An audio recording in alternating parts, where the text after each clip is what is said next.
Thank you so much, Anthony, for that introduction and for the invitation to be in conversation with Ekow on this really incredible and transformative work. It's such an honor and a privilege to be able to read a little preview of some of your thoughts on deputization and then to get to talk to you about it. So I guess I want to open up just thinking about what this concept means more broadly. I think Anthony gave us a really, really good definition.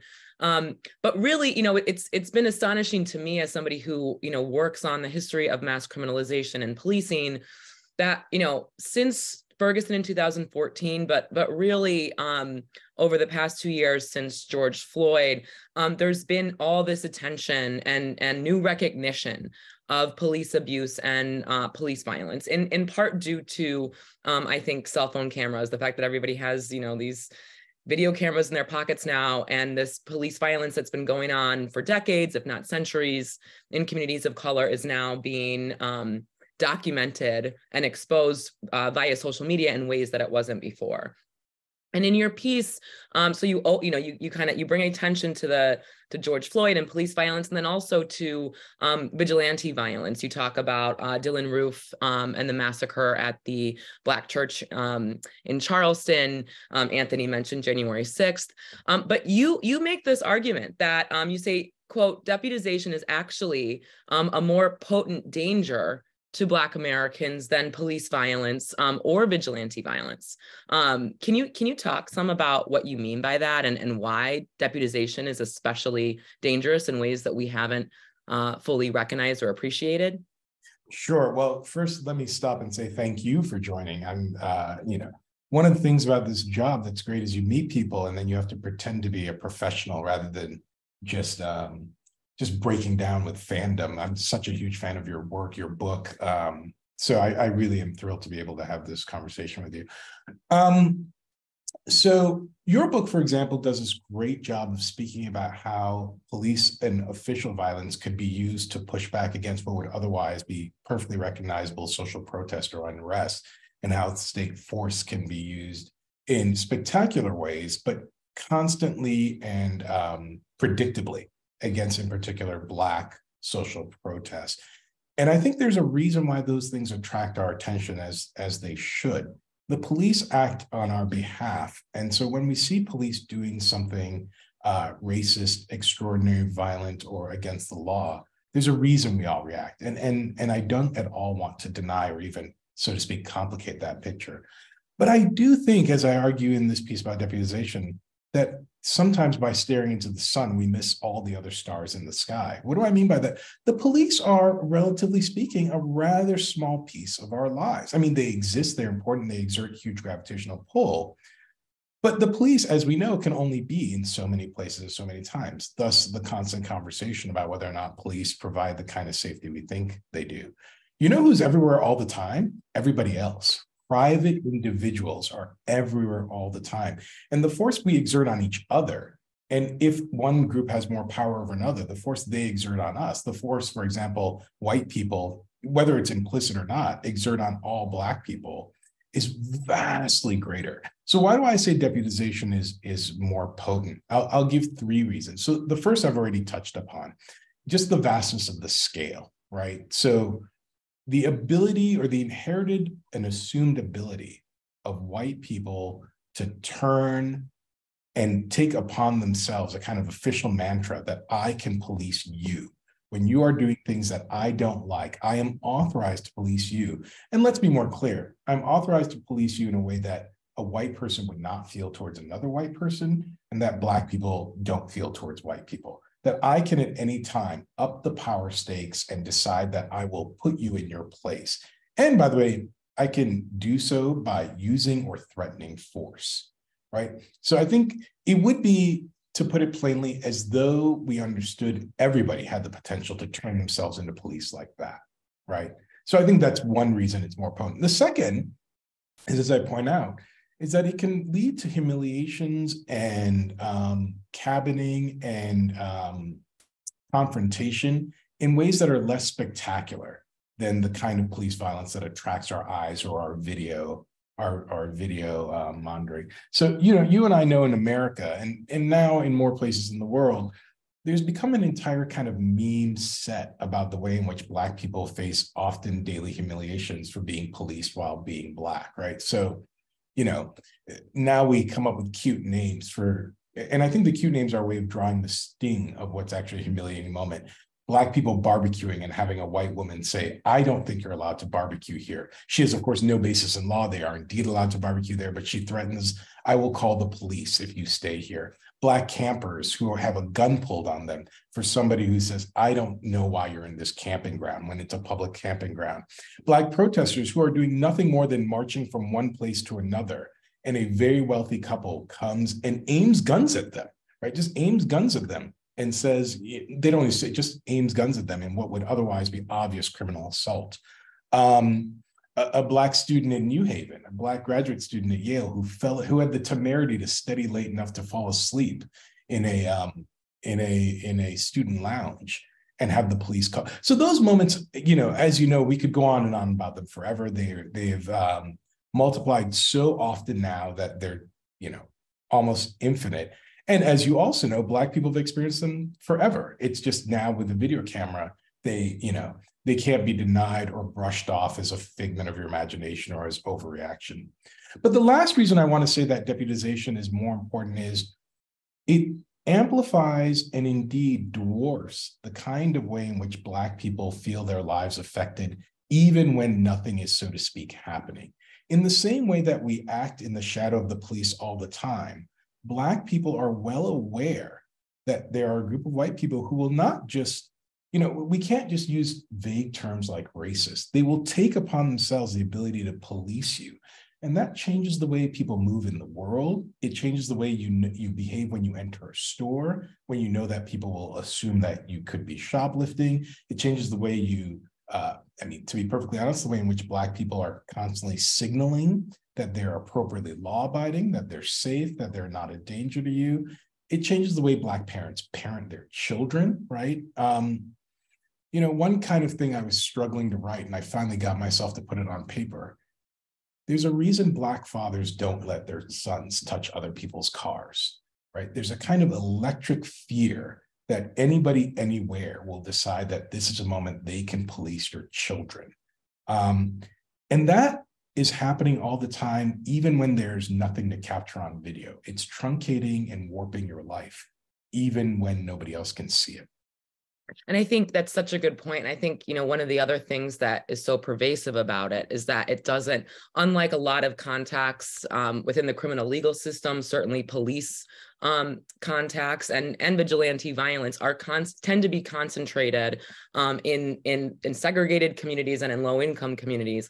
In fact, this deputization in many of the examples that you use, the campers, the bird watcher in Central Park who you mentioned in the piece, who a white woman jogger threatened to call the police on, it's almost the more you come into contact with white people as a Black person, which also tends to be associated with class, the more likely then, or the more vulnerable you are to this type of deputization. And just, one other point, the McCloskeys, the couple who you mentioned, who brandished their guns at Black Lives Matter protesters, were then later celebrated on a national stage at the Republican National Convention. So I think that too, just show that that's a huge endorsement of white deputization by the Republican Party in that politics. So I wonder if you can kind of take a step back, because in the piece, one of the things that I appreciate as a historian is that, this isn't, as you mentioned, it's not something that just begins, in 2019 when people have cell phone cameras and we have these conceptions of Beckys and Karens as they're talked about colloquially. This goes way back. And so, you talk about slave patrols, you talk about some of the laws that were enacted in the aftermath of the Civil War. I wonder if you can kind of trace how deputization in the US at least has worked historically, maybe even from settler colonialism to the present. I know that's a big question, but I think it's important. No, I appreciate that. And, here it's a bit funny to tell you this since, in any other world, I would call you and ask you if you wanted to tell me about this. But look, So there is a kind of strange argument. You know, the scholars who have it in good faith. I don't really want to get into, but there's a kind of strange legal argument, as you know, about whether or not the United States Constitution was a slavery document or an anti-slavery document. And frankly, people have a lot of political capital about how thoroughgoing the kind of evil of slavery is in the nation. I actually have always found this argument a little bit mysterious. Here's what we know. Policing is actually, from, you know, kind of a world point of view, both as old as time and quite modern. It's as old as time because, you know, people have always been antisocial and you've always needed somebody to control that. Some people, some small percentage of people have always been antisocial. But a modern standing police force, now that is a very new thing since the late 1820s, something like that. Before that, what people were supposed to do is, when called upon, they were supposed to act as police. It was, as you know, in the history called hue and cry. When the sheriff said, hey, come help me get this felon, you're supposed to get this felon.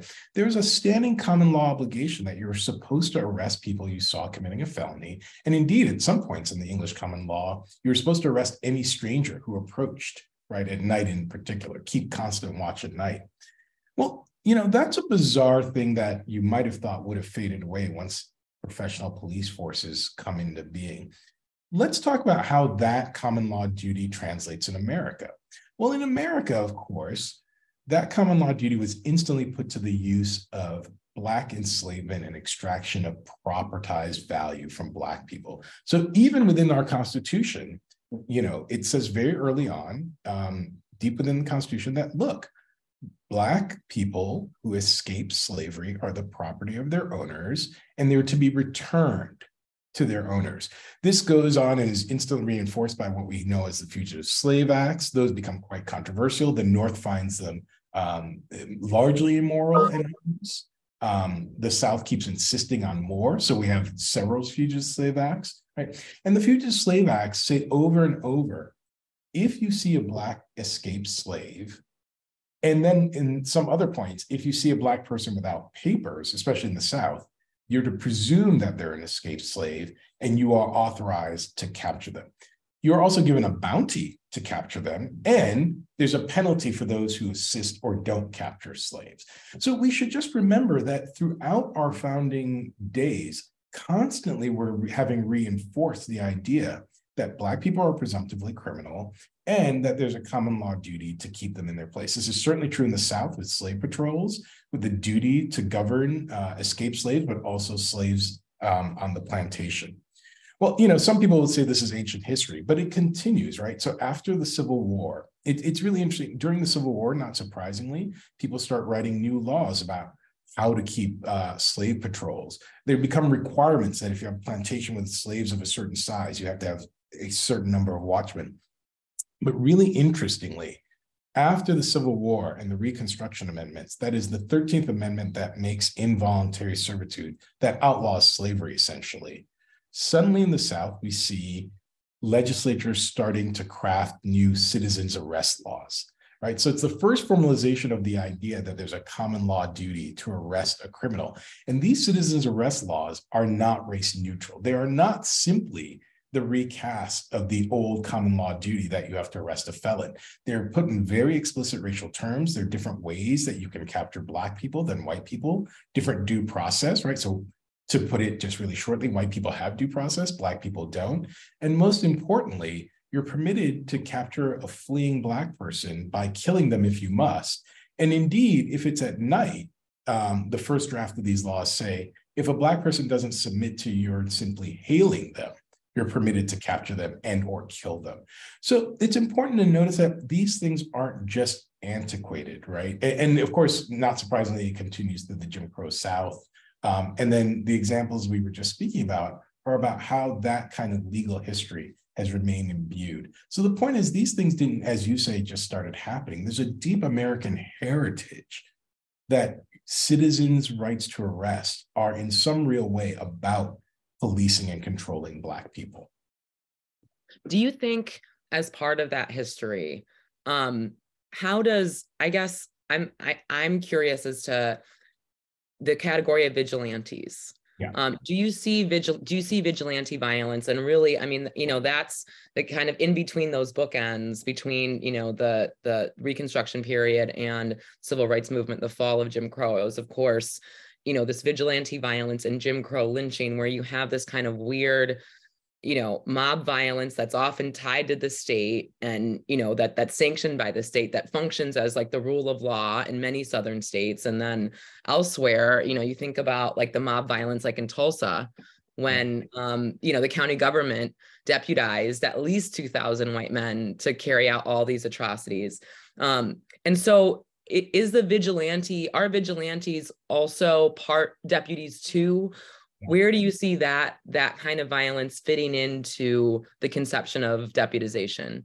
So thank you. It's such a great question. So the first thing I want to admit is that I think it's a fuzzy line, precisely in the way you say.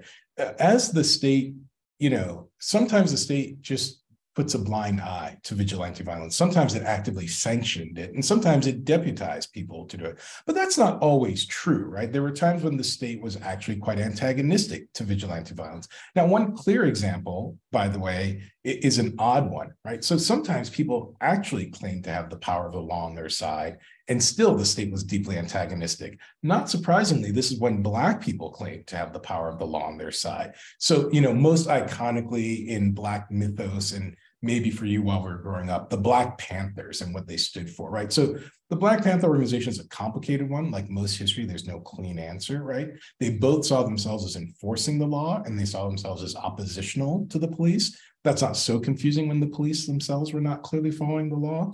But it's not surprising that sometimes people who look like vigilantes will make a bid to be deputies, and sometimes deputies will become vigilantes.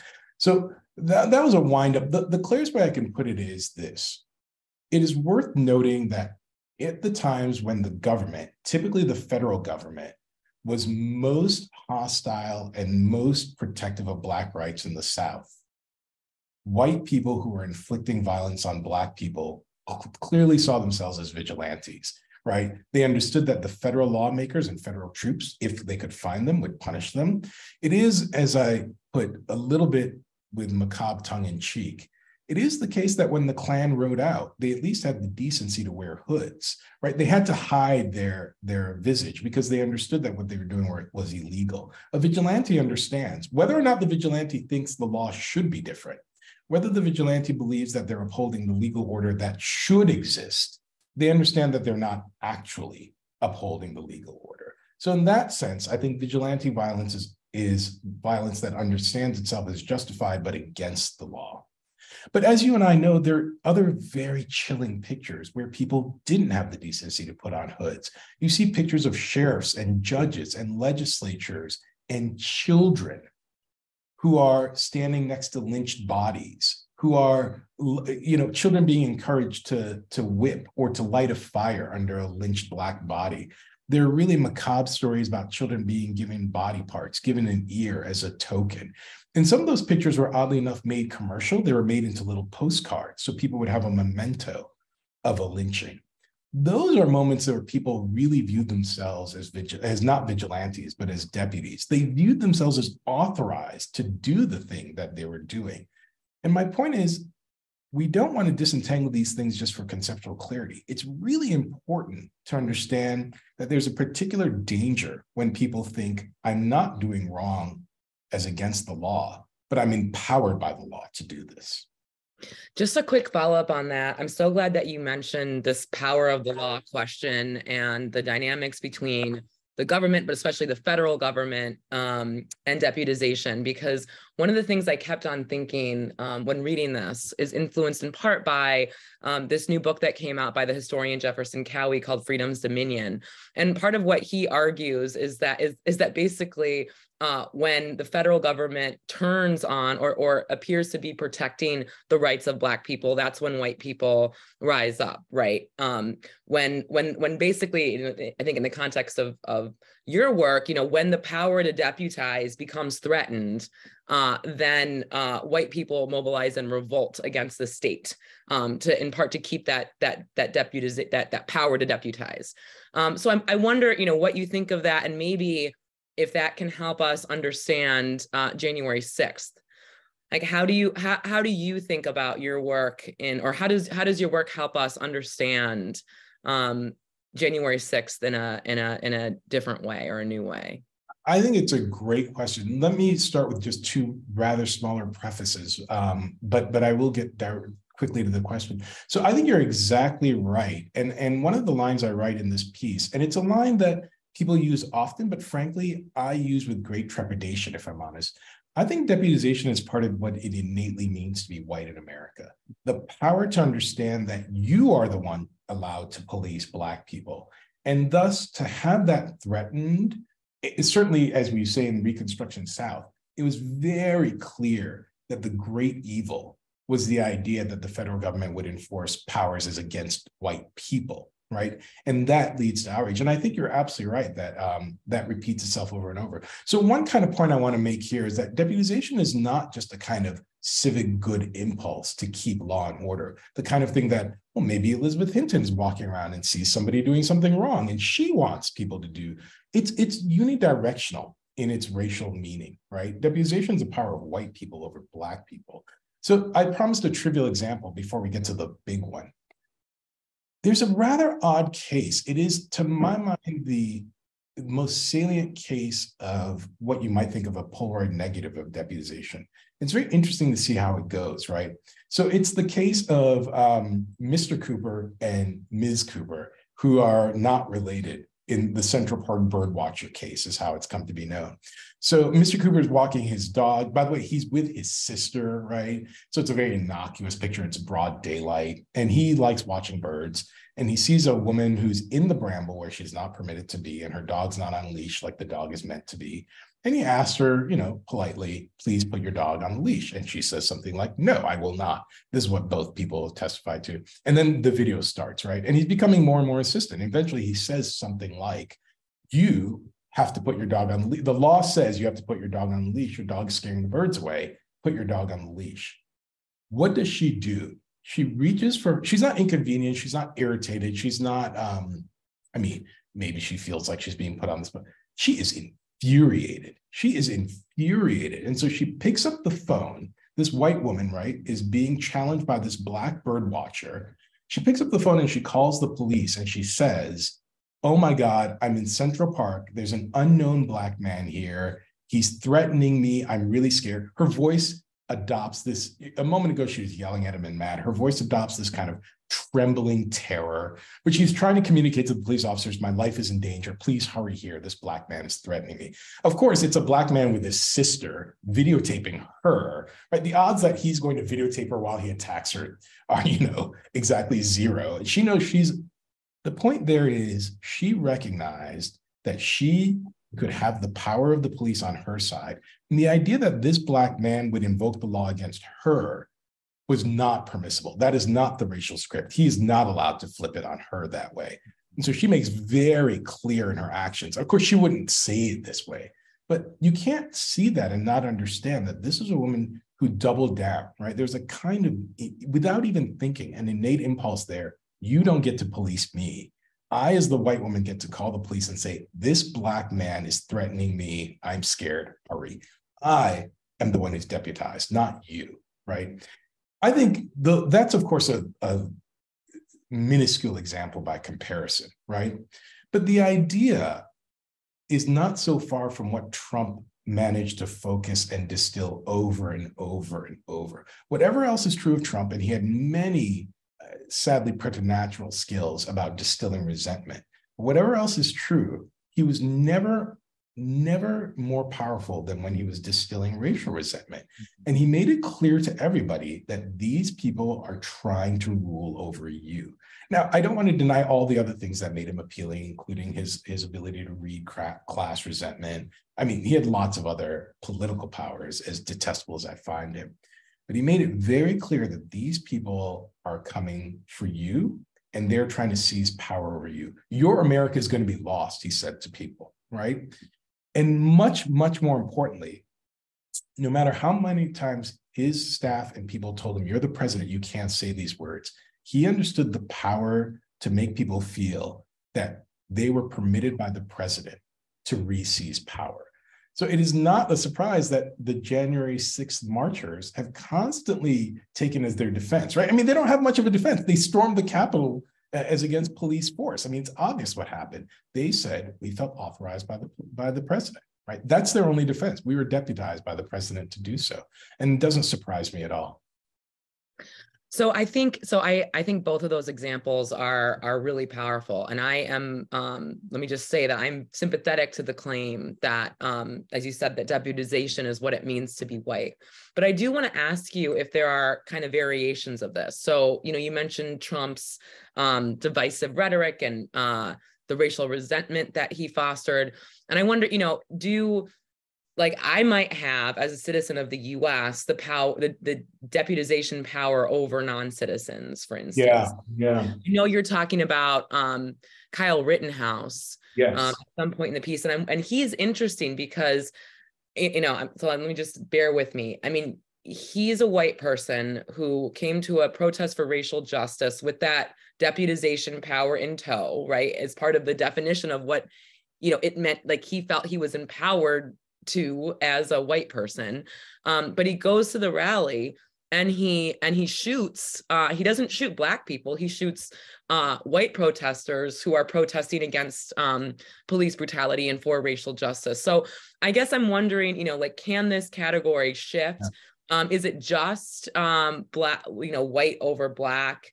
And then what do we make of the deputization that happens when, a white person who might be deputized to police something that's, Black people or like the cause of racial justice more generally, end up harming other white people? Yeah. So, I mean, I do think deputization still explains those kind of cases insofar as the reason Kyle Rittenhouse, really almost a child, right? He was 17, 18 at the time. He goes, I think he's 17. He buys a long gun illegally. He transports it illegally. And he goes and he does all this because he's been told these Black people are protesting and these protests are going to get out of hand. Now, look, there are people who had serious complaints about whether or not protests got out of hand. I understand that. But for most people, a protest getting out of hand is a good reason to stay away. The idea that you are then permitted to go with your long gun and keep this protest in check is it is very hard for me to imagine a kind of racial inverse of that. Now, Kyle Rittenhouse then gets in a confrontation and ends up shooting these two and killing these two people. And there's conflicting evidence about whether they were armed. But to me, it was clearly racially motivated insofar as his justification, his self-sense of power, his claiming the mantle of being kind of an official state actor was to police a Black protest. What is harder for me to imagine, and I should think through this, it's hard for me to imagine at least a systemic set of cases of Black people policing white people. I mean, we see outlaw behavior on all, white people can hurt Black people can hurt Black people can hurt white people. And, obviously, I don't want to be ham-fisted about this. Race and class act in very peculiar ways. I can imagine some 16-year-old is misbehaving and I tell them to behave. I mean, I'm by now deeply middle-aged. I'm a law professor. I have a certain amount of class privilege. What I cannot imagine is the kind of ease with which I see white people feel the ability to police Black people in public spaces. And I mean, I cannot imagine walking up to a white barbecuer and demanding to see a permit, right? And I certainly don't see systematic evidence of Black people behaving this way. This is what I mean when I say this is part of the legacy of being white. I just don't think Black people inherit that view that they are authorized by the state to X, Y, and Z, to police white bodies. And, on the other side, the kind of presumption of guilt or criminality that comes with being Black is part of what it means to be Black. I was, just like as a personal story, and this has to do with policing, but I was at an event and talking to this father of a teenage boy who talked about, how his son was in the car with one of his teenage friends who was Black, and was really surprised when his Black friend who was driving the car really tensed up in the car when he was, driving past the police officer, and he noticed that and noticed the change. And it was this like big moment when he realized, the impact of policing on Black people. And my response to that was, wait, everybody doesn't like tense up and get scared and their hearts start beating fast when they drive past the police officer. This isn't just what everybody, and that was, and this happened recently. And it was a really big moment for me, because I realized like just how like that, what that means to be Black and how vulnerable you are. And you're a very accomplished, fancy Yale professor. I mean, the one of the things about highlighting deputization is I'm not a pessimistic person, but I think a kind of blithe racial optimism that if people are sufficiently nice to each other, this stuff will go away. One of the things that's important about deputization is to see the way in which these power currents are underneath so many of our actions, even when we're not doing anything, right? So, you speak about the way in which when we drive past police or when I see police, I mean, frankly, in some small way, even driving, I think, is tense for most of my Black friends, right? Because they just have the feeling that the police are waiting to pull them over. But so too, think about how deputization is much wider than that. Think about, when you walk into a store, right? When I was younger and I'd walk into nice stores, my Black friends and I would just be bemused at how we could see security patterns changing around us, right? As though like the security guards thought we didn't notice that they were suddenly following us. The way in which Black young men understand that when they're misbehaving or rowdy, they're suddenly not just being watched, but being policed, that people are assuming all sorts of things about them. Sometimes the behavior is to quiet down. Frankly, sometimes the behavior is to puff out your chest and be even more brazen out of frustration or whatever the case may be. My point is that deputization is so much broader than when we interact with the police, because it is the sense that we know that people who don't know us and otherwise would have to leave us alone can at any moment decide to just make at least a bid for this kind of power over us. So I want to, if I can, I know we're going to open it up to Q&A, and I'm really excited to bring our audience into the discussion. But, you mentioned kind of letting go of the idea that if we're nice, this is all going to go away. I mean, how do you think we can address this issue? Is it addressable? So this is the part I'm struggling the most with. And so I may draft all the paper and then send this conclusion to you to draft. Because one of the things I think that's very difficult about deputization, and one of the reasons I think it's important to focus on it, is it's not amenable to some of the natural criminal law levers that we use, right? So often when we see a behavior we dislike, we think, well, if we could find something precise enough to prohibit it, the behavior would go away. But the problem is that deputization is parasitic on the law itself. That is to say, the person who's a deputy thinks that they're reinforcing the law. They think the law authorizes them. They think they are empowered by the law. So the idea that we could simply pass a law and make it go away is kind of, ironically, it's the opposite, right? And so the reason I really care about this phenomenon is I want to point out that this is a particular form of violence that's really widespread, that is not amenable to our sort of natural, at least for the law professor, our legislative acts. So, I have some ideas about restricting citizens' arrest laws, about increasing liability for false arrests or false reports. But the real truth, Elizabeth, the real truth is, I think deputization points to the limits of criminal law. It points to how much we can do in the law and how much is incumbent upon us to change our political and social ethos. And sometimes it is too much to pretend that we could write a better law and fix something. What we really have to do is change the very soil in which it grows. And I wish I had a better answer for that. So I think that's probably the answer. All right, so are we gonna turn it over to some questions from the audience? Absolutely. Thank you so much. That was such a great conversation. And actually, there have been some really engaged and interesting questions coming in. So I'll start with the first one, which is from Sunil. So Sunil's picking up on it in a UK context. He notes the manner in which Ekow uses the term deputization suggests that the ones doing the deputization have taken on the role. They have been, quote, emboldened. In making this comment, I'm thinking of how some individuals have been emboldened in terms of their racist stance after Brexit.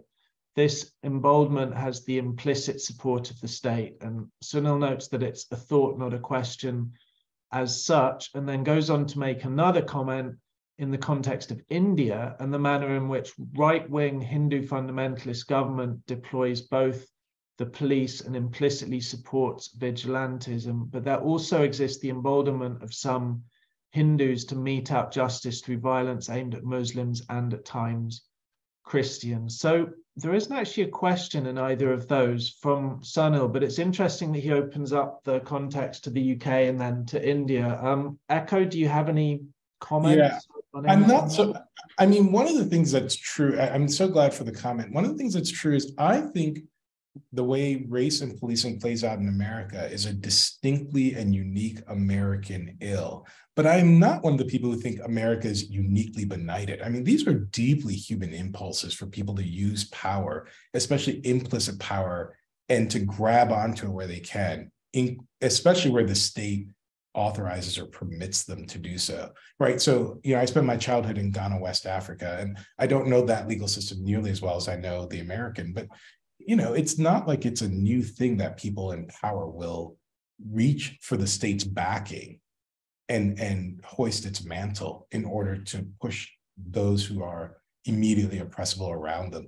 Elizabeth actually asked a great question about the complexity of racial deputization that I didn't quite answer. And one of the ones that made me think of was along the lines of immigration. The way in which immigration has allowed people across other racial lines to decide that they can be deputized to control people who are presumptively undocumented or unlawful residents. And at some point, that category just expands to, you are Hispanic, and thus I can threaten or vaguely threaten or police you. Another kind of core example now, one that frankly we're seeing play out in real time, and so I have some nervousness pretending I know how it will take root in the soil. But the quite explicit deputization of any citizen to keep track of a woman who wants an abortion in certain states and being given a $10,000 bounty to do so. This is a way of just saying the state has empowered you to control these people. And the effect, I think, is more than whether or not people are actually racing around after women. It's that women understand that they're being watched in this way, and it affects, even before an event happens, the way you can move through as a democratic citizen. So I'm glad for the invitation to think more broadly than the narrower field where I am slightly more expert, because I think the phenomenon does have important things to say across borders. And I would just say, I think that the point about how Brexit kind of emboldened or may have emboldened this kind of deputization is really important, because I was thinking about that, and it was actually a question for Ekow. I don't think that, this has been happening forever, but I think that there's something like unique or an emboldening that happened following Trump's election. And maybe it's that and the combination of social media and cell phones, where we're getting, like the Central Park bird watcher case and all these other cases of white people asserting their power to police in ways that maybe it was happening before, but I don't know. It seems like it's shored up. And so I think that's something that we could think about a little bit more deeply. I don't necessarily have answers, but I think it's interesting. So Elizabeth, let me ask you a question. So I wonder if this has to do with the much more explicit now social sanction against being racist, right? Mm-hmm. So, once upon a time, you didn't have to reach for any authorization. You could if you wanted to, but you also just had a great deal of social power, right? The white Southerner would just say, or frankly, didn't have to be a white Southerner, but that's always the archetype, would just say, boy, know your place. And that was a marshaling of social power. But now if you say that, you'd be castigated, at least in many circles, not all, but in many circles. And so I wonder if one of the reasons people are reaching for deputization more rapidly is because they need to find a way to, so to speak, wrap up their bid for power. They need to find a way to make a bid in a way that just can't only sound in the social power that they once had. I don't know if that seems plausible to you. Yeah, and so in that sense too, maybe it's more about the changing demographics, in around the world, but in U.S. society also, over the past several decades. And maybe it's actually in that sense too more about Barack Obama's election than it is Donald Trump's election. Yeah, I mean, look, some of this was predictable, but some of the wild fantasies people had about what Obama's election meant really struck me as a kind of terror that the power of authorized ability to police others would be turned back on them, right? There's this kind of, somebody had this video go viral. She said it better than philosophers can. It was kind of tongue in cheek. She said some version of, the country's lucky that Black people want equality, not revenge. Whatever we think of that sentiment, I think the core point is people had a kind of fantasy that what was being aimed back at them would be a revengeful use of deputization, right? And I think that's part of what led to this obvious Trump whitelash, as people say. Yeah, and I wonder if that's what January 6th was about and what white replacement theory is also about. Yes. Oh, you're muted. Sorry, muted again. I'm not doing well on that. No, I do it too. It's just Zoom. I'd acknowledge Tony Herrera, who mentioned the thing that Ekow did about current efforts to police women's body and bounties on women seeking abortion. I hadn't heard about that, but obviously it's part of this this narrative. So I'll move on to a longer question from Laurie Gruen. Hello, Laurie. Thanks a lot for joining. So Laurie says, this related to the question Elizabeth asked about Carl Rittenhouse. I wonder if you can clarify whether it is possible for Black people to act as deputies against other Black people in the service of, quote, respectability, for example. Is that deputization? So the context for the question is that one of Laurie's students, who is Black and incarcerated, had a commutation hearing. And Laurie comments that he was a great candidate for commutation of his sentence, and 2 out of the 3 on the board agreed. The chair of the BOPP, I don't know what that means, but I'm sure you both will, while agreeing with the rest of the board in minimizing the number of years he ultimately has to serve, nonetheless felt he should stay in prison longer. I assumed the chair was white. They weren't visible on the hearing. But when I did some research, I found out that he was Black. Of course, this is more of an official, quote, policing context, but I'm interested in whether this should be thought of as deputization or is it definitionally excluded? So, Elizabeth, do you want to give that a pop as the first? I can see you nodding. So, and I guess, well, I just kind of like a quick little zinger. I really want to hear what Ekow has to say about this, but I'm guessing that BOPP is Bureau of Probation and Parole. And I was thinking, when I was listening to your question, Laurie, that like, well, we in some ways we call or Black deputies of other Black people are often called snitches. So yeah, I mean, it is yeah. Well, I'll leave it there and see what Ekow says. Yeah, I mean, I'm not sure what I would do with an official, because an official is in some real sense just the official arm of the state, right? So the deputization, I think, is a kind of self-granting of power. But the beginning of the question was, can Black people deputize themselves to police other Black people in the name of white power? I mean, one thing sociologists have pointed out quite obviously is that racism affects us all, and that it is unquestionably true that in every society, some members of the even most oppressed class opt for sort of any part of being closer to power is better than being further away, right? I mean, the most egregious and obvious examples were house Negroes, right? So Uncle Tom's Cabin was a kind of in America iconic view of a Black trader who was happy to take any benefits they could from being, closer to white power, even if it meant oppressing Black people.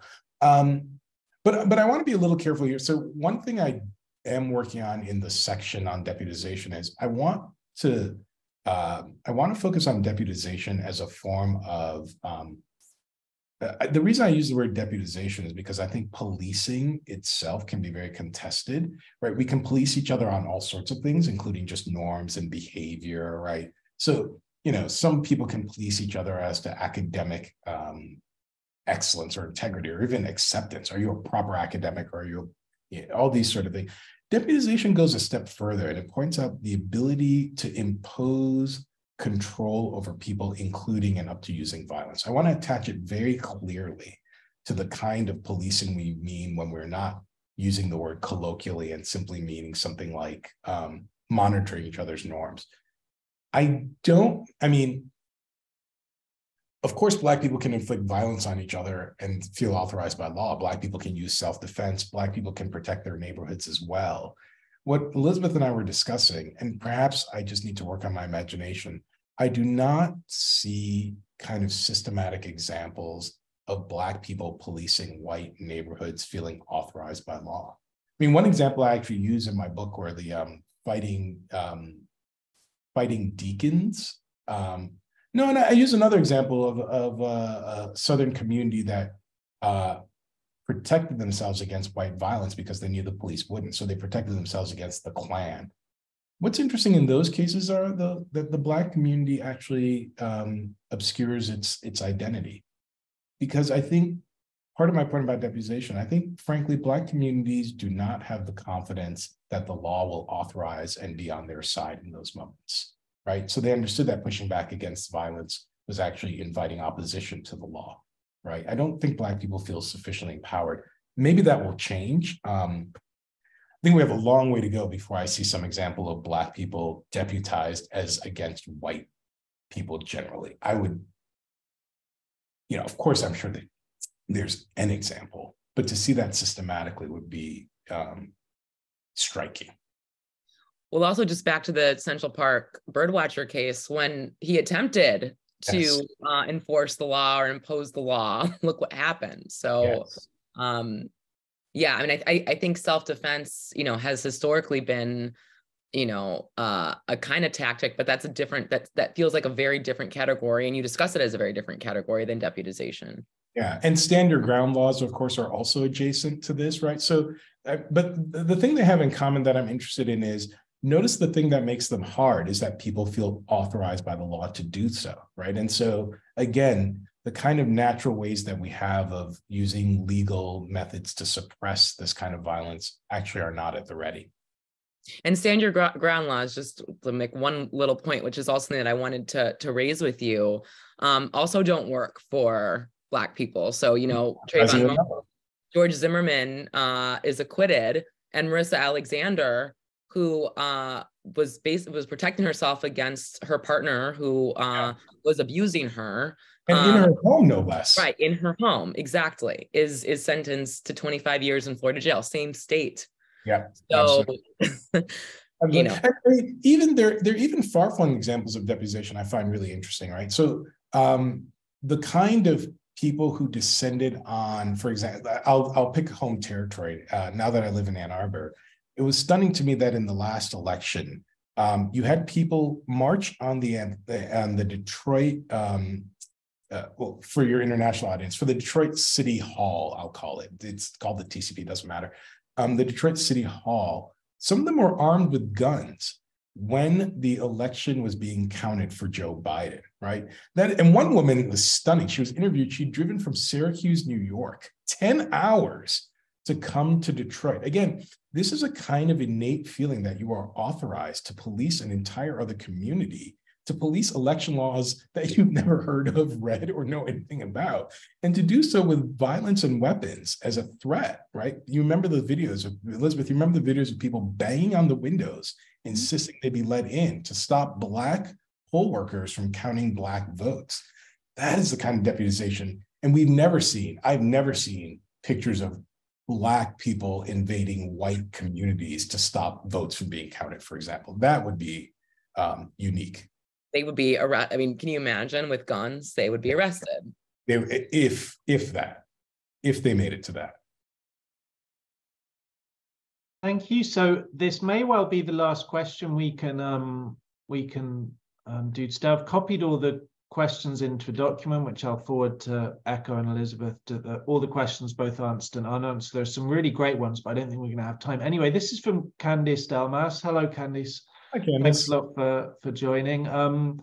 Candice asks, is deputization a kind of democratization, in brackets, albeit an exclusionary one, of the monopoly on violence? If so, is there such a thing as a benign or even legitimate regime of deputization? Ekow, do you want to have a crack at that one first? It's terrific. First of all, it's nice to hear from you, Candice. Look forward to being in conversation again. It's a terrific question. So one thing I tried to understand is, could we imagine deputization that wasn't racially loaded and just kind of ominously threatened? And so that's why I went back in the history to think about what it meant in a world in which, at least formally, slavery was no longer permitted. So you think, in a society like medieval England, where there's no professional police force, and people really do feel themselves under threat from strangers, do we think there would be something legitimate about the crown simply saying everybody must carry arms and be ready to bring the felon to justice? Perhaps. I mean, Elizabeth, one thing I've said, mostly joking, is that many Black people would be Republicans if they weren't so distrustful of the racial aspect of the Republican Party. That's to say, in a world in which race wasn't so salient, the idea that you can be authorized by the law to bring people to justice sounds like a kind of uber civic virtue, right? Like, good for you. You stood up and took people who were committing crimes into the sheriff on your own. And so I can imagine that. So to your point, Candice, I think one of the important things about deputization is that it gives lie to the Philosophy 101 model, where what it means to be a state is to monopolize violence. And it reminds us that the state has always shared and indeed channeled violence. And the difference is, in America, it's always channeled along racial lines. In a world where that weren't true, perhaps we could think about benign deputization.